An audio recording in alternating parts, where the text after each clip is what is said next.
Baik, Assalamualaikum warahmatullahi wabarakatuh. Saudara-saudara sekalian, semua sudah bersedia? Kita nak cerita tentang satu lagi jenis makanan yang saya juga heran. Waktu saya tengok you punya feedback daripada saya punya announcement tadi, ada juga yang belum pernah makan dan belum pernah tengok pun buah pisang kaki. Ada orang tanya pula, macam mana pula pisang ni ada kaki dan sebagainya. Sebenarnya riwayat macam mana nama pisang kaki ni saya tak tahu, tapi dalam bahasa Inggeris namanya persimmon. Asalnya daripada perkataan Greek ya, persimmon ni. Bagi mereka yang belum pernah melihat, yang pernah melihat dan pernah makan, sabar ya. Bagi Chan untuk orang yang belum pernah tengok. Ini buahnya lebih kurang macam buah tomato sikit, ataupun setengah orang kata macam buah apple yang sederhana saiznya. Dan itu dia punya tangkal dia ni, warna yang hampir dah nak masak betul. Boleh makan, tapi kalau dipotong dua dia akan berbentuk macam ni. Okey, boleh tengok. Okey, ni okey. Okey, ni kalau dah dipotong dua. Okey, alright, cuba tengok rapat-rapat. Okey, tengok isi dia. Ada yang ada biji sikit, ada yang tak ada biji. Semua ni telah orang panggil apa, telah dihybridkan. Okey, apapun yang penting ini adalah dinamakan persimmon ataupun tendu, ataupun nama kita selalunya orang panggil buah pisang kaki. Okey, macam mana dia berkaki dan sebagainya, sama-sama lah kita fikirkan. Alright, jadi Allah SWT tu menjadikan setiap sesuatu yang dia jadikan tu. Ini lagi satu yang saya dulu ingatkan, pisang kaki biasalah kan, sedap bagi setengah yang suka. Ada setengah tu jaga baik-baik, ada yang allergic pun. Dan allergic tu pun malam ni saya akan cerita kenapa sebahagian, segelintir saja, bukan ramai yang ada allergic tu. Mungkin ada dua jenis buah pisang kaki yang anda harus belajar pada malam ni. Boleh kita mulakan sekarang? Semua dah bersedia? Okey. Bagus kalau you belajar benda-benda yang kadang-kadang kita sangkakan cuma buah biasa. Tapi untuk kebanyakan masyarakat di dunia barat terutama sekali, menganggap buah ini adalah salah satu daripada buah yang exotic. Tahu maksud exotic tak? Susah dapat lah, ataupun kalau dapat pun mahal harga. Memang kat Malaysia pun ni diimport kan, mahal harga. Ada setengah orang cuba tanam di kawasan negara Asia Tenggara macam ni, kurang cantik. Kalau hidup pun terpaksa di tempat-tempat seperti Cameron Highland, sebab dia memerlukan kesejukan winter. Dia winter fruits. Okay, dia seasonal. Dia bila nak masuk winter, dia panggil fall tu, masa daun luruh sekarang. Kalau you tengok pokok yang aslinya, original, dia habis daun dia tinggal buah saja. Cantik bukan main. Dan pokoknya tak tinggi daripada 10-20 kaki kan. Kalau yang dah dewasa, kalau yang biasa tinggi kita je 7-8 kaki dah ada buahnya. Cukup banyak. Kata orang yang pernah pergi ke ladangnya, you akan nampak batang dengan buah aja. Daunnya habis kering dan jatuh. Dan bila masuk winter, dia macam hibernate. Tahu tak? Maksudnya dia boleh duduk diam-diam kat situ. Dan bila winter tu, dia keluarkan lagi dia punya last power untuk sebulan dua lagi tu. Masa itulah kalau dapat buah-buah macam tu yang fresh, orang kata among the best. Baik, malam ni kita belajar tentang persimmon. Ada dua jenis. Dia banyak jenis, tetapi saya fokuskan kepada dua yang you dapat kat pasar raya selalu, di kedai-kedai buah di Malaysia ni, ataupun di grocer-grocer besar-besar tu, yang sampai dalam bentuk sama ada dalam kotak ataupun dah di pack 4 biji, ataupun you boleh beli yang loose kan.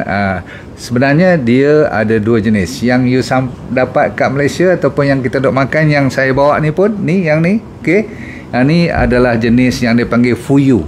Fuyu ni maksudnya dia ada non-astringent, satu lagi astringent. Tadi yang saya kata yang allergic tu, sebenarnya dia jenis yang selalunya jenis yang astringent. Astringent ni bahasa yang dimaksudkan, astringent tu dia boleh orang panggil keringkan you punya tekak, keringkan mulut, sehingga kan setengah orang tu boleh dapat allergic yang saya kata tadi tu, sebab dia diasaskan daripada satu bahan dalam buah ni namanya tannin. Okey, tannin tu ada kebaikan, tetapi ada juga dia punya keburukan dari segi allergiknya. Okey, allergik dengan orang yang tak boleh ni, budak-budak terutama sekali, you hati-hati sebab dia boleh kena pergi injection pula nanti. Takut nanti apa orang panggil alahan yang teruk sangat. So boleh tak kalau you nak bagi budak-budak, bagi yang jenis fuyu. Yang ni fuyu maksudnya yang keras. Tapi setengah budak ataupun orang dewasa pun yang tak boleh makan, jangan bagilah, senang. walaupun tannin dalam yang fuyu ni kurang ataupun hampir kosong tannin yang menyebabkan alergi ni. Yang satu lagi tu ialah dia panggil hachia. Hachia tu maksudnya jenis buah tu you kena tunggu masak sampai lembik baru boleh makan. Kalau dia keras ataupun masih lagi orang panggil macam belum cukup masak, belum ranum, you tak boleh makan. Selagi kalau you tekan macam ni kan keras lagi kan ni. Yang ni jenis fuyu boleh makan. Saya boleh gigit ni. Nampak tak? Kulit-kulit dia boleh makan. Tapi kalau yang satu lagi tu, yang jenis apa saya kata hachia tu, you jangan buat macam ni. Kalau dia belum belum lembik, nanti mulut you jadi macam nak kata keras tak keras juga, tapi macam tu lah dia jadi macam orang putih panggil pucker tu maksudnya you kena mulut tu jadi macam nak rigid pula, nak macam cramp pula nanti, ataupun kering lah, senang cerita, dan buahnya tak rasa sedap langsung. So yang tu selalunya tak sampai ke Malaysia atau tak sampai ke sini, sebab bila dia dah masak tak sampai 3-4 hari you kena habiskan. Kalau tidak nanti buah tu jatuh je kat bawah. Dia orang punya kat sana ayam dia orang makan, binatang dia orang makan, tupai dia orang makan, faham tak? Kita kat sini sebab tu bila dapat ada 2 jenis lagi pula kat sini. Satu yang keras macam ni pun boleh makan, no problem. You nak buang kulit pun boleh, tak buang kulit pun boleh. Dia boleh diproses dalam ataupun dimakan dalam bentuk gigit terus. Ataupun you buang kulit kalau setengah orang tu tak suka kulit, ataupun ada jenis yang telah dikeringkan. Pernah dengar? Selalunya yang dikeringkan tu dia orang boleh ambil yang jenis astringent tadi ataupun yang ni. So, bila dikeringkan tu dia jadi kemik sikit lah, dan banyak bila kering tu maksudnya air ni dia keluarkan, sebab hampir 60-70% daripada dalam buah ni terdiri pada air dan serat. Okey, saya ulang. Air dan serat, berarti dia ada kebaikannya. Bila apa buah punya yang banyak air dan banyak serat, dia memang ada kebaikan. Baik. Satu lagi, setengah tempat tu mungkin you tak pernah buat kat sini kot. Dia orang masak, dia buat masakan. Ada yang buat goreng nasi, ambil buah yang agak keras sikit ni, dia potong-potong, dia buat macam nenas, faham tak? Sebab dia kan manis kalau betul-betul dah masak. Jadi tuan-tuan sekalian, anda belajar sedikit tentang creation yang Tuhan jadikan ni adalah sesuatu yang amat luar biasa juga. Setiap yang kita belajar mesti ada sesuatu yang kita boleh besarkan. Yang dinamakan semua creation Allah buat tu, semua tu memang kita kena rasa takjub ataupun kagum. Mana taknya, saya tengok ni, saya ingatkan okey lah, makan je biasa. Tapi bila saya belajar lagi dalam, walaupun dia tak digalakkan kita tanam di sini, tapi kita boleh dapat dengan senang sekarang daripada China, daripada Japan, yes, Korea, very important.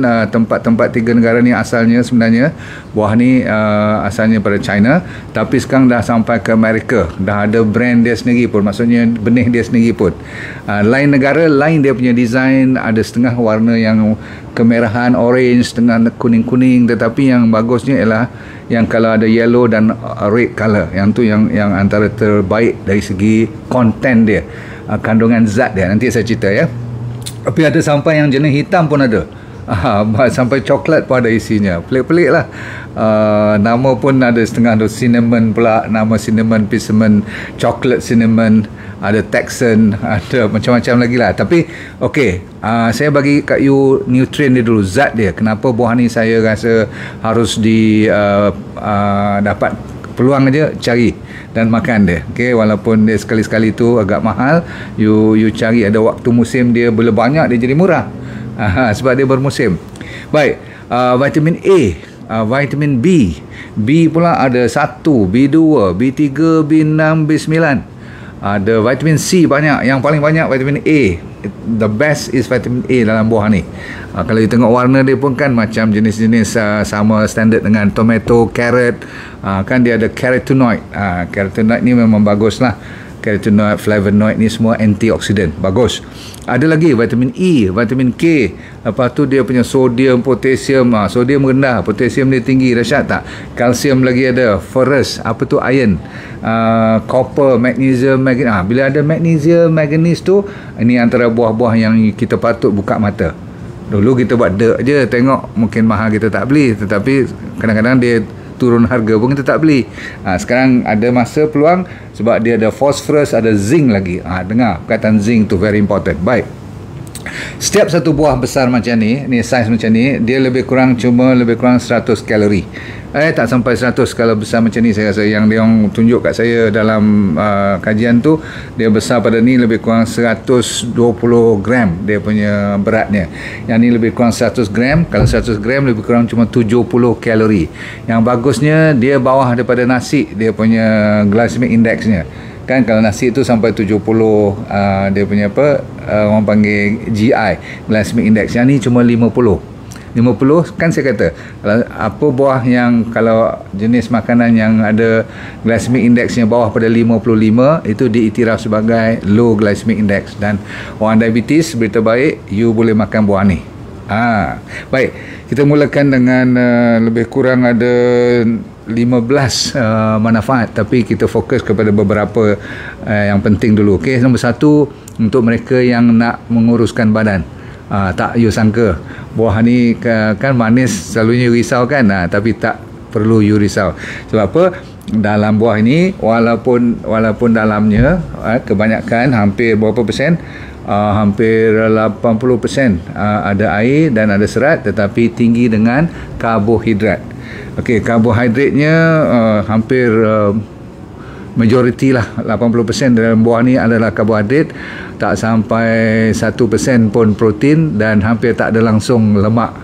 Okey, jadi antara yang terbaik dari sudut saya kata apa tadi, membantu penjagaan pencernaan you punya gastrointestinal tract.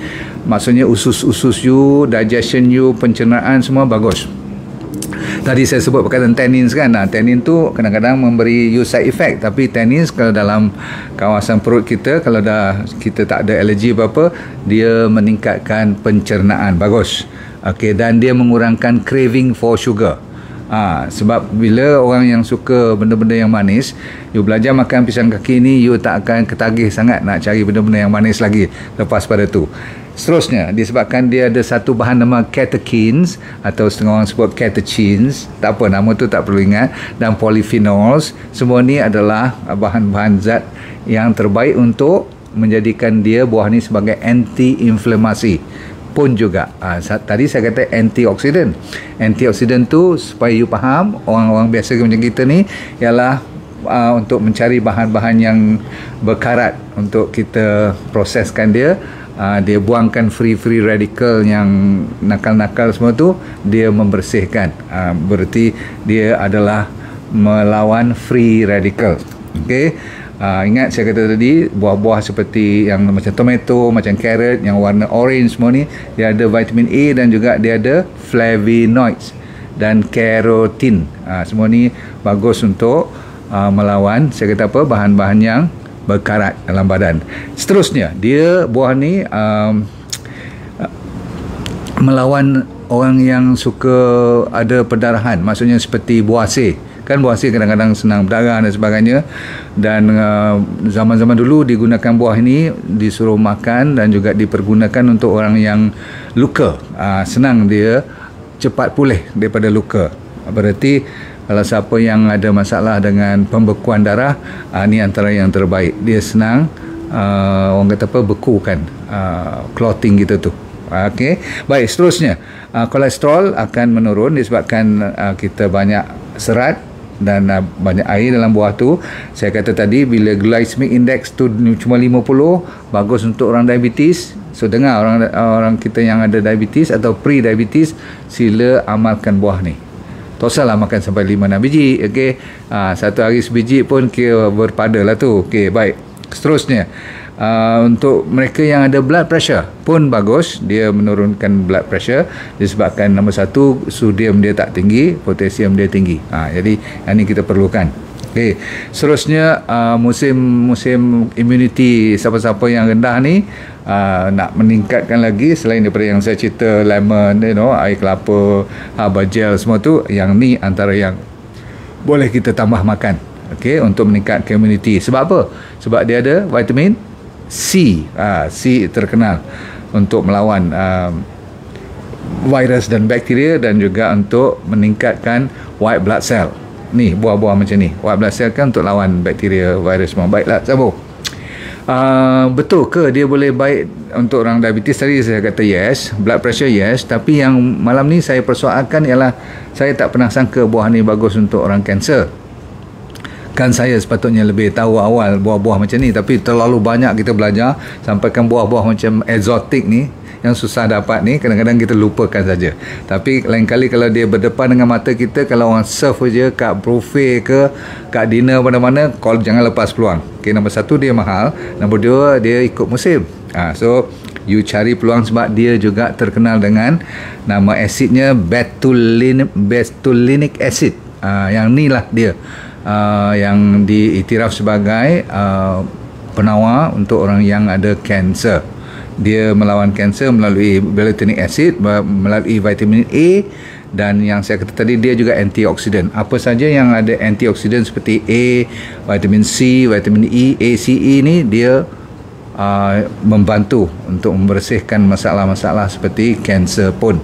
Walaupun bukan dia saja yang harus you fokus, kan ada banyak lagi yang saya dah cerita dulu, tapi ini sebahagian daripada makanan yang orang kanser boleh apa orang kata berdekatan selalu makan buah-buah macam ni. Vision, you bila dengar vitamin A je, tak lain tak bukan mata lah antara dia punya kebaikan, sebab dia jaga penglihatan. You tahulah seperti lutein ada dalam tu, zeaxanthin. You bila dengar lutein, zeaxanthin ni, memang kalau buah apa pun, makanan apa pun ada, dia bagusnya untuk melawan katarak, melawan macular degeneration yang boleh jadi buta semua tu kan. Jadi you kena orang kata apa, hormat lah dengan buah pisang yang tak berkaki sebenarnya. Okay. Dan disebabkan dia ada copper dan dia ada iron dalam kandungan ni, secara tak langsung Tuhan dah bagi peluang untuk meningkatkan red blood cell. Sebab copper pun ada, iron pun dia ada dalam tu. Tambahan pula dengan makanan kita, dengan sayur yang menghijau semua tu, ingat tak? Okey, bagus. Okey, ini satu berita yang pelik juga, lucu sebenarnya, sebab saya masih ingat masa saya muda dulu, saya bantu kawan saya yang ada sedu. Tahu tak sedu? Hiccup yang bunyi bunyi sikit-sikit, cakap-cakap bunyi macam tu kan. Yang sedu tu, yang hiccup tu, daripada zaman Chinese punya traditional medicine lagi, dulu-dulu lagi, dia orang dah guna ni persimmon ni. Kita tak tahu, dia orang tak ajar kita. Jadi lain kali siaplah sebiji dua kat dalam peti ais ke, kalau you jenis yang suka hiccup. Tahu hiccup kan? Sedu tu. Jadi kalau ganggu you punya harian ke apa-apa, you makan buah ni ataupun you buat jus ke apa-apa, you minum. Okey. Amalkan zat dalam ni, kononnya saya tak pernah lah pengalaman ni, tapi dah banyak sangat saya baca, hiccup ni tak lepas dalam senarai manfaat buah persimmon. Hiccup adalah selalu ditulis dalam tu. Wah, saya kata ni dahsyat. Dia datang daripada Chinese traditional medicine punya konsep. Jadi saya percaya sebab mereka tu antara yang terlama, yang tertua perubatan, bersamaan dengan Avicenna dulu. Katanya ada kaitan dengan apa tu, sebarannya agama Islam dengan perubatan Islam, dengan sekaligus dengan perubatan Chinese traditional medicine pun. Baik, sambung. Liver untuk detox, yes. Dia membersihkan liver, dia detox liver, cantik sangat-sangat. Saya suka ni buah ni. Nombor satu, dia sedap, okey. Nombor dua, dia banyak dia punya keuntungannya. Water retention, kita yang dah bermasalah dengan buah pinggang ni, terutama sekali dah stage 2, stage 3, hati-hati. Ni antara buah-buahan yang boleh kita tambah dalam hidup kita, sebab dia melawaskan kencing. Selain daripada daun semalu, ingat tak saya cerita dulu buah kulim ni, orang kampung punya style. Lepas tu baru ni saya cerita daun sup untuk kencing lawas semua tu kan. Yang celery the best, air bali. Ni sekarang kita cerita tentang buah pisang kaki pula. Dia terkenal dengan diuretik yang natural, alami. Tahu diuretik tak? Kan doktor selalu bagi ubat pil kecil-kecil untuk bagi you kencing supaya tak kembang kaki, tak bengkak kaki, itu kan, ingat tak? Ramai orang banyak makan ubat-ubat yang diuretik tu. Saya cadangkan you ganti dengan ni lah kalau boleh. Kencing you kalau lawas je, berarti cun, tak payah makan ubat-ubat tu lagi dah. Salah satu daripada kanser yang terkenal untuk dia bantu ialah breast cancer. Satu lagi dipanggil lung cancer ataupun colon. Yang ni ramai orang kena lah ni. Yang penting ramai orang terlupa buah-buahan macam ni. Selalu orang bagi nasihat jangan makan banyak sangat sebab dia manis kan, dia sedap, dia kadang-kadang lemak pula tu. You rasa macam kalau benda sedap-sedap ni kena hati-hati, tetapi rupanya dia bagus untuk cardiovascular system. Pernah dengar tak? Orang yang ada masalah jantung, kelemahan jantung dia, pumping action dia very slow, atherosclerosis lagi, banyak plak-plak semua tu, cuba amalkan ni awal-awal lagi. Baik, kita dah nak habis, cuma tinggal 1-2 lagi je. Mereka yang ada kidney stone, batu karang, boleh buah ni digalakkan. Oxalate-nya tak tinggi, disebabkan dia banyak apa orang panggil potasium dan kalsium. Dia boleh membantu untuk meningkatkan peredaran darah dalam buah pinggang you. Dan bila saya kata peredaran darah tu bila meningkat, dia bukan saja untuk buah pinggang, tapi juga untuk jantung dan juga untuk otak kita. Last sekali, siapa yang rajin makan ni, dia punya awet muda, anti-aging pun. Baik, kalau kita cerita benda yang seronok, kadang-kadang kita lupa cerita-cerita yang allergic tadi. Saya nak tegaskan balik, sebabkan ada tannin tu, dia kena berhati-hati. Jangan kita melawak dengan tannin ni. Walaupun saya kata 99% daripada kita tak ada langsung masalah kalau makan buah-buahan macam ni, tapi adalah seorang dua nanti dalam 1000 orang tu mungkin dia dah, kalau takat bibir dia tebal, gatal-gatal, bengkak, rasa macam kering, tekak, semua tu okey lagi. Tapi kalau lebih pada tu, you kena bawa pergi hospital, sebab dah ada kes yang sampai lawyer, sampai muntah pun ada, sampai demam pun ada. Kita tak nak lah. Ada kes-kes tu, ialah yang ni orang kata apa, very rare, jarang-jarang berlaku. Contohnya berdarah bila you buang air besar, ada ulcer kat ni mulut ataupun kat dalam usus, semua ni kita tak nak lah benda ni berlaku pada you. Yang selalunya kalau you ambil yang Japanese punya origin, buah-buah yang diperkatakan menyebabkan banyak alergi, asalnya daripada benih daripada Japan ni, Japanese punya type. Yang American punya, kalau you import daripada sana tu, hati-hati yang bagi kering mulut tu. Mereka buah daripada mereka tu, rajin-rajinnya menyebabkan kita jadi kering, tekak. Okey, baik, lain pada tu tak ada masalah. Enjoy you punya buah, sedap ni. Kejap lagi habis lah ni. Okey, jangan makan dia punya tangkal ni pula. Okey, buang ni. Okey, lain pada tu, kalau boleh, apapun yang berkulit, saya selalu menasihatkan you cuci elok-elok dulu. Faham? Okey. 4 cara kan, rendam dalam air garam, rendam dalam RX water kalau ada, tidak pun dalam cuka. Lepas tu ambil yang last kali tu, saya selalu kata apa, baking, saya tak ingat baking soda ke baking powder, saya pernah cerita. Satu lagi dia orang ambil tepung beras, buat air tepung beras tu, rendam dia. Mana dia orang belajar saya pun tak tahu, tapi mestilah orang tu dah dia buat bukti pun, dia clear. Yang saya tengok tu dia buat dengan grapes, dengan buah anggur. Okey, cukup dulu pada malam ni, saudara-saudara sekalian. Saya mengharapkan you dapat sedikit sebanyak manfaat. Cerita pada kawan-kawan you yang kalau dia berpeluang pergi tempat-tempat yang ada ni lah, jual, orang panggil apa, murah sikit, so minta beli kat you lah 2-3 kilo. Faham? Saya minta you jangan lepaskan peluang cerita ni kepada seramai mungkin, sebab kita nak sampaikan mesej-mesej macam ni lah, supaya orang yang tak pernah lagi rasa, tak pernah lagi belajar, mendapat ilmu daripada anda mewakili yang Tuhan bagi kepada kita pada malam ini. Maka dengan itu kita mendoakan semua kawan-kawan kita, semoga hidupnya bahagia di dunia dan akhirat kita ke syurga. Maka let go and feel good all the time. Jumpa lagi ya. Okay. Assalamualaikum warahmatullahi wabarakatuh. Bye.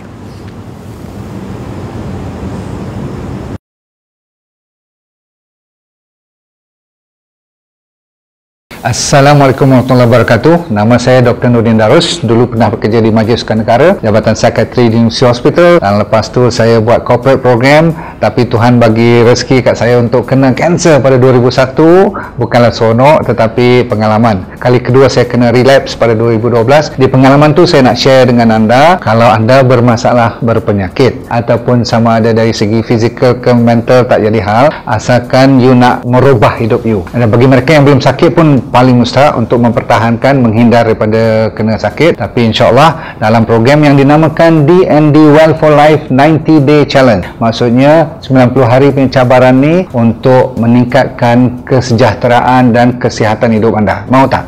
Okey, apa yang dia akan dapat dalam program tu, nanti kita akan ajar teknik-teknik macam mana nak menyelesaikan masalah penyakit dulu secara alami. Kita fokus kepada penyakit yang serius dulu, kanser lah, diabetes, high blood pressure, kolesterol, jantung, autoimmune terutama sekali, arthritis, gout, masalah hormon dan sebagainya. Yang penting ialah kalau anda bermasalah emosi pun boleh kita tolong bantu. Yang penting sekali ialah teknik tu. Kita kena bagi kat you dalam masa 90 hari ni, seminggu demi seminggu, saya semacam coach you, iaitu teknik macam 7 day living, teknik 7 prinsip macam mana orang boleh sihat walafiat sepanjang hayat. Kita kena belajar. Orang Okinawa daripada Jepun, apa yang dimaksudkan dengan ikigai, saya akan ajar juga macam mana nak cari hala tujuan hidup. Ramai orang stres sangat sekarang ni, dan kita sediakan doktor-doktor juga untuk bersama bantu you supaya kita semua boleh sama membantu menjadi sihat walafiat, merubah daripada sekarang kepada benda-benda ataupun ilmu yang baru untuk menyihatkan body secara mental dan fizikal. Okey,